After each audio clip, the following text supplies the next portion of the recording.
Alright, I'm going to express myself because I posted a picture of the sword that my hero in my Planet Kebalon series is holding, called the Kim sword.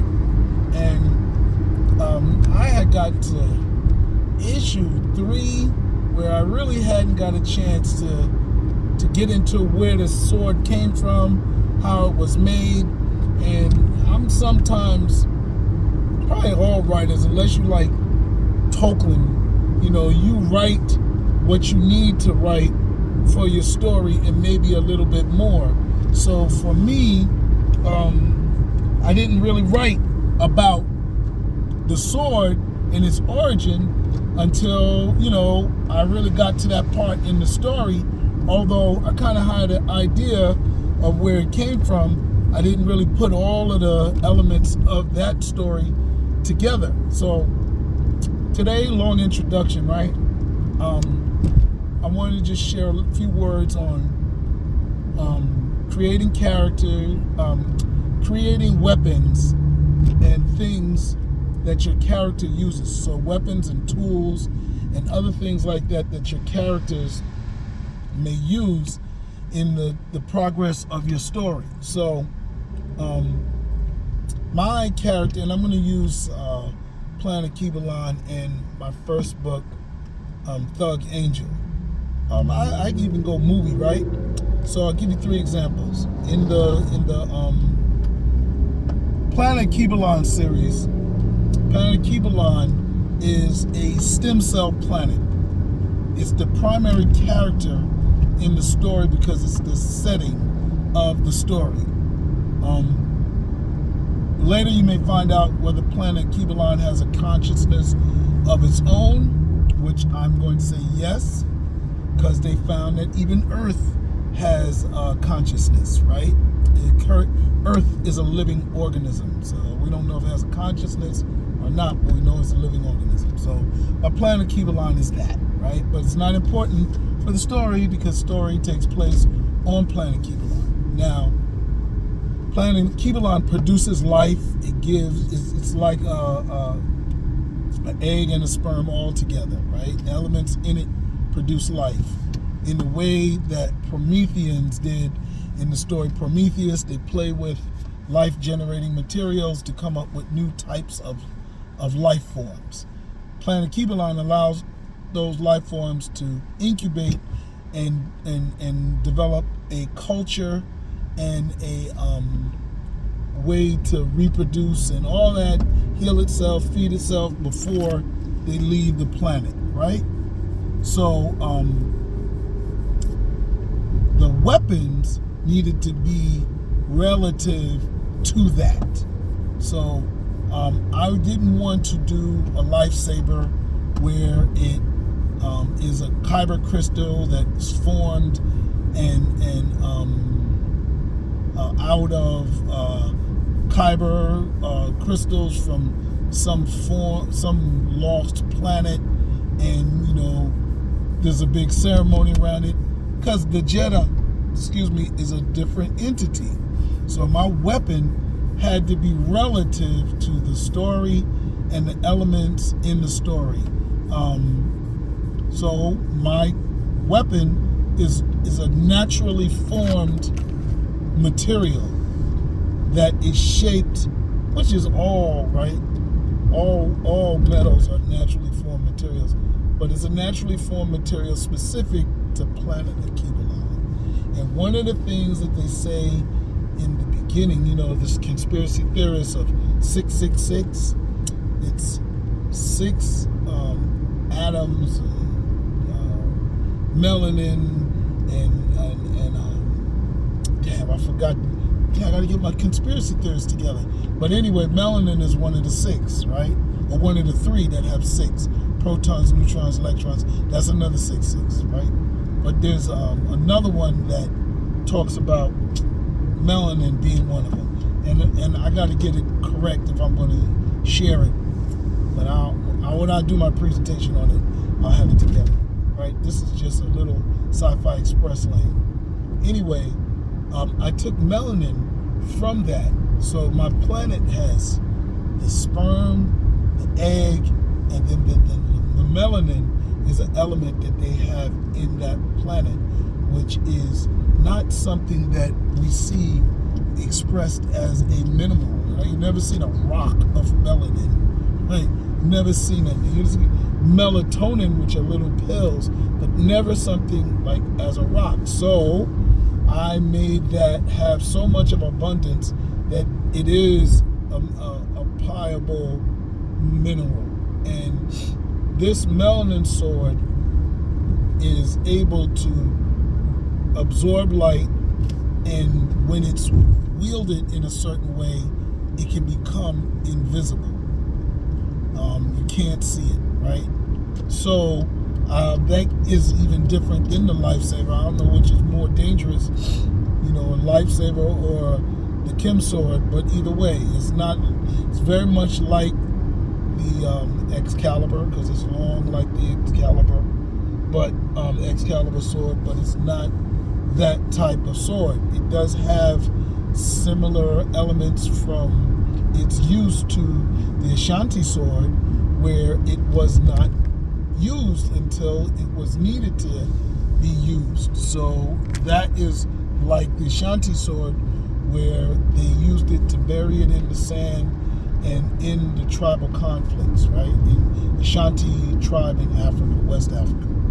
So that's one, being germane to your universe and you letting the universe dictate the origin of the weapon. Now, what type of weapon? Now, that goes into my character, Thug Angel. And in Thug Angel, he's a gargoyle. My first book, Thug Angel, Rebirth of a Gargoyle. In Thug Angel, he is protecting the world or his area from immortal predators. So he was created by Imhotep on Kemet in the Nile. And they are winged characters that have the strength of werewolves and the claws and fangs of vampires, right? So what kind of weapon would he use? Well, I came up with the Earth Sword is his primary, not the Earth Staff, which is his primary weapon, which I just felt was really cool, especially in martial arts movies, was the staff and the pole. Didn't want to give him a knife, didn't want to give him a sword, because he already has claws that cut. And with the Earth Sword, he is able to fight at a distance, and I like the characteristics of the pole. And then I made him look good holding it, right? Also made it gold, which is a metal of its own. And in this Earth Sword, he buries it in the ground, is able to even have a energy absorption power, which gold is a good conductor of that. So now, that's pretty much all that goes into the Earth Staff, used by Thug Angel, right, Maurice. So in that, I used the usefulness, what the purpose of the sword would, the weapon would be. I made it look like something that would come out of the culture that created it. So the culture that created it, and then the character, who's using it, not only why are they using it, what is the purpose of them using it? That's why, like, Wolverine doesn't have necessarily a weapon that anybody else could have, because he has adamantium. So his claws are what give him his name, and they grow out of his hands, right? So that is his weapon, and it comes out of who he is and his character's abilities. So that's, another way. And then my last weapon I will go into is the soul chains used by my character Baba the African king. Why does he have chains? Why are they soul chains? Well, It goes into his origin story, where he was shackled and lynched and buried forever. And he rose out of that to become a supernatural killer person, whatever, tool, weapon, you name it. He sort of doesn't have a direct mission.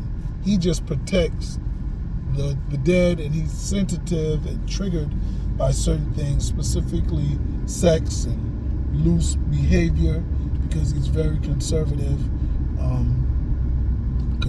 African who believes in extreme forms of justice, right? So, and we're still learning who Baba is. But his chains were what he was imprisoned in. So that became a beautiful weapon for him to have. He throws the chains, wraps them around, and because he's supernatural, we gave the chains some type of ability to fight the paranormal. I don't know exactly what they're made of. I haven't even given them an origin story. I think they just came from him, and it's almost like Ghost Rider, where he probably used chains before he was cursed by the devil, and because he was cursed by the devil, they developed some type of extra paranormal power. That's what I'm using with Baba. Directly, not inspired by, but influenced, by, because I wasn't thinking Ghost Rider when I created the Baba character, but after I created him, I didn't even know what his weapon was going to be until we started shooting the movie, and I said, his chains are going to be his weapon. And because I was just going to have him choking and throwing people around for the whole movie, and that would have been cool, but then I was like, nah, let me give him a weapon. And his chains then became his weapon. So I'll say this, sometimes characters don't have weapons, like Michael Myers and Jason, but because of the way the story dictates and their purpose, they just like, oh shoot, that's my chainsaw. Texas Chainsaw Massacre, he got his chainsaw as after his story was told. It was like, yo, you're the only one that did that. You're gonna be the Leatherface, and we're always gonna see you with that chainsaw. Although Leatherface didn't just use his chainsaw was actually secondary. He was choking people out, hanging them, and then cutting them up with the chainsaw. But the way you see it, there is one scene he was chasing somebody around with a chainsaw, and that's where you got the image.